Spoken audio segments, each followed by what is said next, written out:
السلام علیکم ورحمۃ اللہ وبرکاتہ۔ الحمد للہ رب العالمین والصلاة والسلام علی اشرف الانبیاء والمرسلین محمد وعلی آلہ وصحبہ اجمعین ومن تبعہم باحسان الی یوم الدین وبعد۔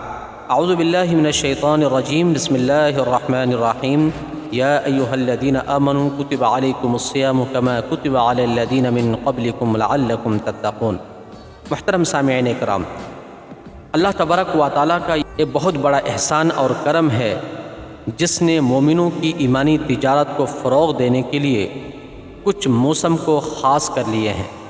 جس طرح تاجر اپنی تجارت کو بڑھانے کے لیے کچھ موسم کو خاص کر لیتے ہیں اور اس موسم کے اندر وہ اپنے مال کو زیادہ سے زیادہ سیل آؤٹ کر کے زیادہ سے زیادہ منافع کمانا چاہتے ہیں، ٹھیک اسی طرح اللہ تبارک و تعالیٰ نے بھی مومنوں کی ایمانی تجارت کو بڑھانے کے لیے، ان کی ایمانی جذبات کو بڑھانے کے لیے جو موسم خاص کیے ہیں، ان میں سب سے برکتوں والا اور سب سے رحمتوں والا موسم رمضان المبارک کا مہینہ ہے جو عن قریب آنے والا ہے۔ اللہ تبارک و تعالی ہم سب کو رمضان المبارک نصیب فرمائے۔ محترم سامعین کرام، صحابہ کرام سلف صالحین رمضان المبارک کے شروع ہونے سے 6 مہینے پہلے سے دعا کرتے تھے، یا اللہ تو ہمیں رمضان المبارک نصیب فرما۔ اور رمضان کو جب پا جاتے تھے تو وہ اس قدر عبادات کرتے تھے، اس قدر تلاوت قرآن کرتے تھے، اور اس قدر وہ ذکر و تسبیح کرتے تھے، اس قدر وہ خیرات اور صدقات کرتے تھے، اس قدر وہ اللہ تبارک و تعالیٰ کی عبادات کے اندر مشغول ہو جاتے تھے کہ رمضان المبارک کے ختم ہونے کے 6 مہینے بعد تک یہ دعا کرتے رہتے تھے، یا اللہ ہم نے جو رمضان المبارک کے اندر عبادات کیے ہیں اسے قبول فرما۔ کیونکہ ان کو پتہ تھا کہ رمضان المبارک کے اندر وہ اتنی ساری عباداتیں اور اس قدر اللہ تبارک و تعالیٰ کی ذکر و تسبیح کر چکے ہیں کہ اگر وہ قبول ہو جائے تو اللہ تبارک و تعالیٰ کے یہاں وہ نجات پانے والوں میں سے ہو جائیں گے، وہ سرخ روح ہو جائیں گے۔ رمضان المبارک کا مہینہ انسانی زندگی کا ٹرننگ پوائنٹ بھی ہے، یہیں سے انسان اپنے آپ کو چینجنگ اور تبدیل کر سکتا ہے۔ یہ اللہ تبارک و تعالیٰ موقع ہر انسان کو ہر سال دیتا ہے، اگر انسان چاہے تو اپنے آپ کو چینج اور تبدیل کر کے ایک اچھا اور مومن اور متقی مسلمان بن سکتا ہے۔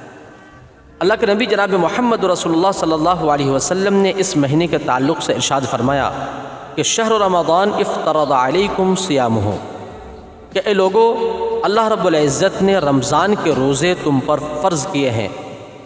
یفتح فیہ ابواب الجنہ، اس مہینے کے اندر اللہ رب العزت جنت کے 8 دروازے کھول دیتے ہیں۔ دوسری روایت کے اندر ہے یفتح فیہ ابواب الرحمہ، کہ رحمتوں کے دروازے کھول دیتے ہیں۔ ویغلق فیہ ابواب الجحیم، اور جہنم کے دروازے بند کر دیتے ہیں۔ وتغل فیہ الشیاطین، اور شیطانوں کو زنجیروں سے باندھ دیا جاتا ہے۔ ذرا غور کرنے کی بات ہے کہ کیا مطلب ہے یہاں پہ جنت کے دروازے کھول دیے جاتے ہیں، جہنم کے دروازے بند کر دیے جاتے ہیں؟ مطلب یہ ہے کہ اس مہینے کے اندر اللہ تبارک و تعالیٰ کی جو غیظ اور غضب ہے، اس کی جو ناراضگی ہے، اللہ نے اسے بند کر دیا ہے۔ اللہ تبارک و تعالیٰ آپ کو غضب نہیں دینا چاہتا، آپ پر ناراض نہیں ہونا چاہتا ہے، اور رحمتوں کے دروازے کھول دیے ہیں۔ مطلب اللہ تبارک و تعالیٰ کو منانا اور ان کو راضی کرنا بڑا آسان کام ہے۔ یعنی رمضان المبارک کا مہینہ اللہ تبارک و تعالیٰ کو منانے کا مہینہ ہے، اور اللہ رب العزت کو منانا بڑا آسان ہے۔ اور یہ مہینہ شروع ہوتے ہی ایک فرشتہ آ کر اعلان کرتا ہے، یا باغی الخیر اقبل، اے نیکیوں کو چاہنے والو اس مہینے میں ذرا آگے آ جاؤ۔ پورے سال آپ عبادات کرتے رہے ہیں، نمازیں پڑھتے رہے ہیں، ذکر و تسبیح کی ہیں، لیکن اس مہینے میں اور زیادہ آگے آ کر اور اپنی عبادتوں کے اندر بڑھوتری لے کر جاؤ۔ وَيَا بَاغِيَ الشَّرِّ أَقْصِرْ، اور اے برائی کے چاہنے والو اس مہینے کے اندر ذرا رک جاؤ۔ جب شیطانوں کو باندھ دیا گیا ہے تو تم کیوں شیطان بننا چاہتے ہو؟ جب جنت کے دروازے کھول دیے گئے ہیں تو اپنے آپ کو اللہ تبارک و تعالیٰ کی جنت سے اور اس کی رحمتوں سے محروم کیوں کرتے ہو؟